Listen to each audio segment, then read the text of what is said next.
Tuhan, enggak. Aduh tolong, aduh mama, doakan saya ini, aduh kok saya udah ikut Tuhan tapi kok ini miskin terus ya, oh enggak ada. Aduh mama atau bapak, aduh saya udah ikut Tuhan, jaga gereja, sapu gereja, pel gereja, kok ini beras nggak pernah ini penuh-penuh kosong terus, oh enggak ada kita. Kita langsung kepada Tuhan. Apa yang kita butuh, kita perlukan langsung kepada Tuhan. Iya. Pada saat kita lagi perkumpulan, mereka mendoakan ya, kita tersungkur puji Tuhan kita doakan. Tapi kalau khusus kita minta ditumpangin tangan, kita mau didoakan, kapan kita mau maju, Tuhan bilang. Kapan kita, kenapa? Karena bahwa kekristenan kita ini sekali lagi, kita mesti berkualitas. Karena banyak hal yang terjadi.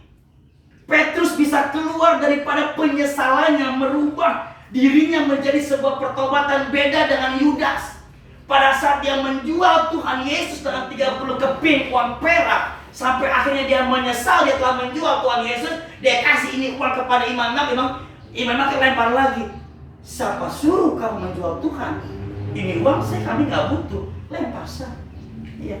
Tapi dia menyesal, akhirnya apa? Dia gantung diri. Tapi Petrus berubah penyesalannya kembali kepada pertobatan yang lebih hebat lagi. Kalau kita mengenal Onesimus, hebat Onesimus itu dia. Orang nggak dikenal siapa dia Onesimus. Jarang diberitakan tentang Onesimus.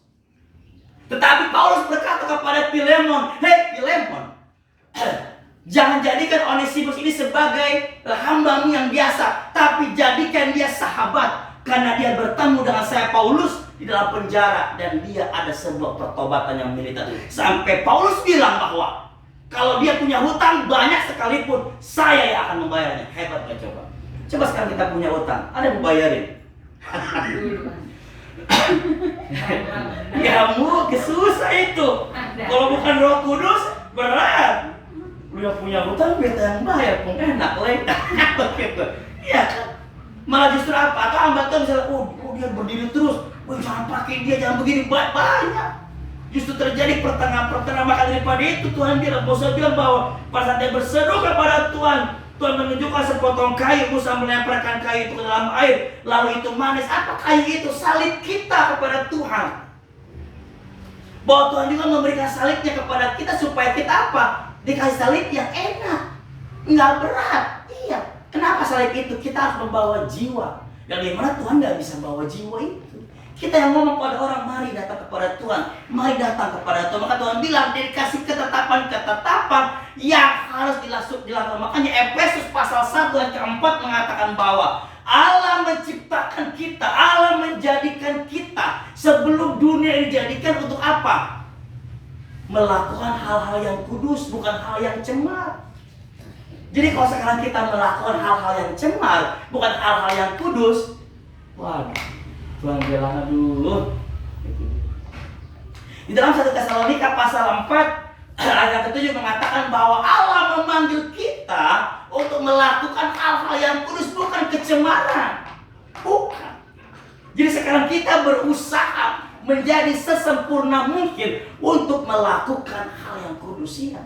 Maka tadi mimpi tadi itu kalau kita betul-betul renungkan dari Oma Bako tadi itu tuh ngeri loh, menakutkan bahwa berarti apa? Berarti jadi hamba Tuhan ini jangan main-main, jangan setengah-setengah jadi hamba Tuhan, pengikut Tuhan jangan main-main. Tapi apa? Kita betul-betul hidup di dalam Tuhan. Karena kalau kita hidup di dalam Tuhan, akhirnya kita rugi. Nyala engkau yang melakukan kejahatan. Sampai Paulus juga berkata, orang benar sekalipun belum tentu diselamatkan. Orang benar aja belum diselamatkan, apalagi orang yang nggak benar. Maka daripada itu selanjutnya ke-26 mengatakan firman-Nya, jika kamu, ini yang mesti kita pegang saudaraku, jika kamu sungguh-sungguh mendengarkan suara Tuhan Allahmu dan melakukan apa yang benar di matanya dan memasang telingamu kepada perintah-perintahnya dan tetap mengikuti segala ketetapannya, maka aku tidak akan menimpakan kepadamu penyakit manapun yang telah kutimpakan kepada orang Mesir, sebab aku Tuhanlah yang menyembuhkan engkau. Coba bayangkan. Itu luar biasa nggak saudaraku? Tuhan akan membela kita, ya kan? Tuhan akan membela kita. Tapi sekarang kita orang Kristen, apalagi kalau firman Tuhan, Susah kita berfirman Tuhan dalam orang-orang Kristen, iya. Karena apa? Karena beta su tahu, beta su mengerti, beta su ini, iya. Sehingga akhirnya jangan lama-lama, saya sebentar saja, iya. Pada Amsal 13 ayat ke-13 mengatakan bahwa siapa meremehkan firman, ia akan menanggung akibatnya. Tetapi siapa taat kepada perintah akan menerima balasannya. Bayangkan. Jadi firman Tuhan ini sungguh sangat luar biasa. Kita jangan sembarangan firman Tuhan ini, kita lebih teliti lagi tentang firman Tuhan. Sehingga pada akhirnya kita tidak akan ditimpakan oleh penyakit apapun. Kita nggak khawatir lagi, kita nggak bimbang lagi. Kita pagi-pagi udah nggak, aduh ini masak apa ini hari, nggak ada lagi. Aduh pulsa listrik habis, itu nggak ada lagi sudah. Iya. Tapi pagi-pagi kita bersyukur, terima kasih Tuhan. Akhirnya apa? Orang telepon, orang datang, kasih berkat kepada kita. Luar biasa saudara. Iya. Hari Sabtu pagi aja, pagi-pagi, Mama Dede datang dulu ambil ini makanan. Kalau dia catering, sehingga makanan masih full, masih banyak. Coba bayangkan. Ambil nasi full banyak, dikasih banyak begini. Sayur kasih bakso semua. Wah, daging ayam semua. Nah ini, kita nggak masak lagi sudah. Makan itu. Iya. Sekecil apapun, sampai orang bermimpi kasih uang 25.000, ya walaupun cuma sekecil apapun kita terima bersyukur. Siapa yang mau mikir kasih 25.000? Belum tentu ada kan, iya enggak? Coba malam mimpi, oh iya kasih bapak ini 2 juta, oh puji Tuhan. bukan 25.000, 2 juta, oh puji Tuhan ya. Kasih kepada Tuhan. Jadi saya masih recehan dapat ini mas 100, 200, 300, Tuhan Yesus. Tolong seperti orang jutaan Tuhan. Iya, saya minta sama Tuhan begitu. Tuhan bilang tunggu, sabar dulu. Iya. Dan puji Tuhan sekarang mujizatnya enggak. Kita kotor, kita nggak rasa-rasa, saya kasih. Bukan lagi cuma 100 nih. Wah puji Tuhan, oh haleluya, oh terima kasih Tuhan. Iya. Saya mau kok bisa begini, nggak tahu. Tuhan yang buat. Iya. Karena ini loh, kita apa? Kita mau melakukan apa yang Tuhan perintahkan di depan kehidupan kita. Kita sungguh-sungguh dengan Dia. Sehingga pada Tuhan bilang, maka aku tidak akan menimpakan kepadamu penyakit manapun yang telah kutimpakan kepada orang Mesir. Sebab aku Tuhanlah yang menyembuhkan. Kebutuhan kehidupan kita semua dibutuhkan oleh, disempurnakan oleh Tuhan, dikasih oleh Tuhan. Iya. Kami gak pernah anak kami sama, besok udah masuk sekolah SD kelas 1. Sempurna sudah, mereka dikasih semua. Pakaian semua ada ya. Waktu nggak ada berdoa Tuhan gimana buat dia sekolah ini pakai seragam dan sebagainya. Tuhan kasih ya, beli sudah langsung segera. Sehingga besok sekolah sudah aman. Kenapa? Karena Tuhan mencukupkan tepat pada masih pas, belum kasih lebih. masih serba pas. Dan yang terakhir saudaraku, sesudah itu sampailah mereka di Elim. Di sana ada 12 mata air dan 70 pohon korma. Lalu berkemahlah mereka di sana tepat. Ini dia. Pada saat ada pengorbanan kita akan mencapai kemenangan. Jadi sebelum kita kemenangan, kita korban dulu. Korban kita berdoa pagi, siang, sore, malam. Ya kan? Kita pengorbanan kita apa? Datang ke persekutuan doa, ya kan? Mungkin orang bahitung, uang kolektif, uang Grab, uang Bemo, uang Maxim, segala macam. Iya. berhitung iya kan. Aduh ditinggalkan, mereka makan apa kita tinggalkan, iya kan. Gitu. Jadi segala sesuatu pada saat kita seperti itu, akhirnya pada saat kita satu titik kita mencapai kemenangan, kita coba bilang, oh terima kasih Tuhan, luar biasa dahsyat, luar biasa dahsyat dia, luar biasa. Sehingga pada akhirnya bahwa Yesus pegang erat tanganku, ku tak dapat hidup di luar kasih-Mu. Bapa jangan tinggalkan aku, Engkau alasan selamaku hidup.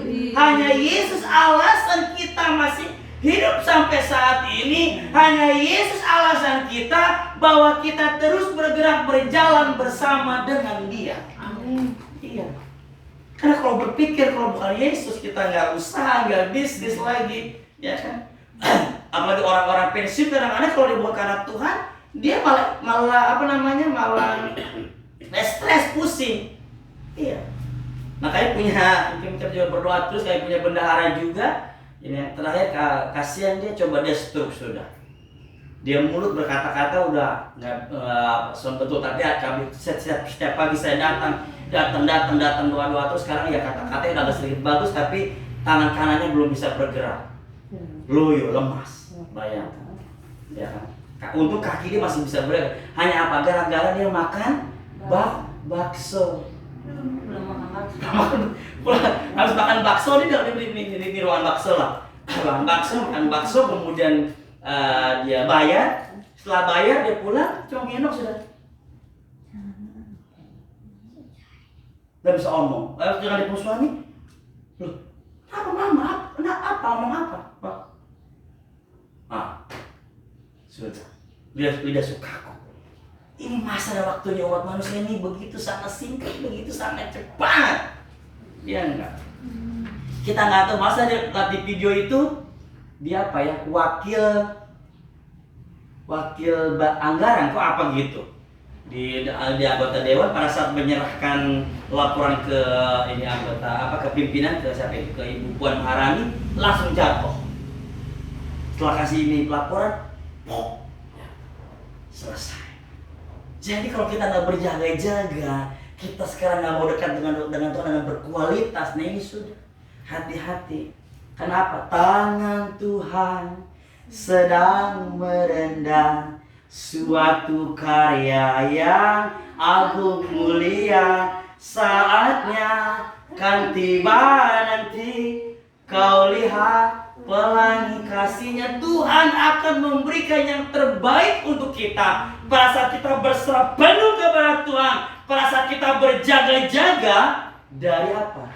Dari singa yang mengaum-ngaum. Ini dia. Ya, maka daripada itu, dengan kesimpulan, perubahan bukanlah sebuah perubahan sampai terjadi sebuah perubahan, dan marilah kita kembali berkomitmen untuk benar-benar mengikuti Tuhan Yesus dengan sungguh-sungguh. Kita tidak lagi menyimpang ke kanan dan ke kiri, tapi hidup kita penuh dengan ketulusan, keikhlasan, dan kekudusan. Sudah itu dia, bahwa kita mau masuk ke dalam kerajaan surga. Maka daripada itu, mari kita tunduk kepala, kita nyanyikan sebuah pujian penyembahan. Serahkanlah hidupmu kepada Tuhan,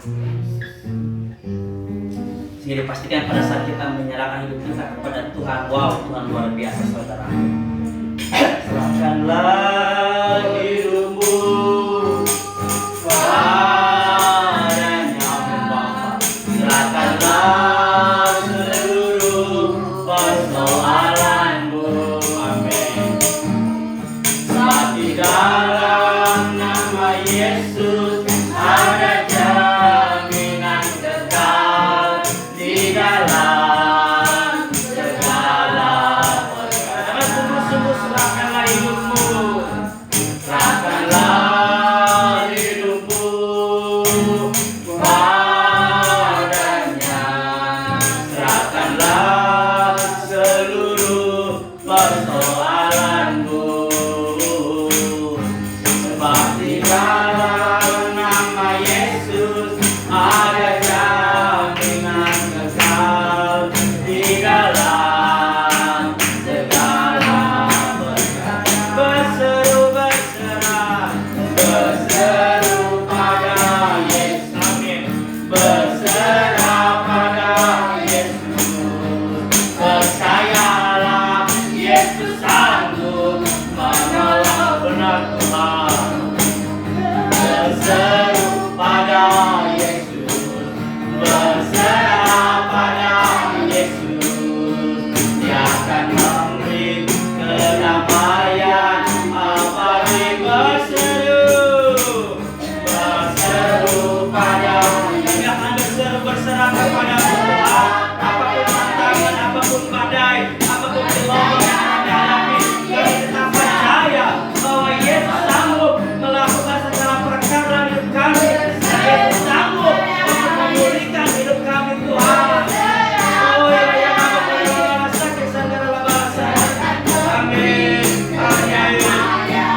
kasih Tuhan atas firman-Mu hari ini, pengorbanan yang akan membawa kami ke dalam sebuah kemenangan Bapa. Kami tidak akan bersungut-sungut lagi, kami tidak akan kecewa lagi, kami tidak akan marah lagi. Kami akan melewati padang gurun yang kami alami. Apapun badai gelombang yang walaupun dahsyat pergumulan kehidupan kami, kami tetap percaya bahwa air yang pahit akan menjadi air yang manis, dan kami akan memiliki korma-korma, pohon-pohon yang sungguh sangat luar biasa di dalam setiap kehidupan kami.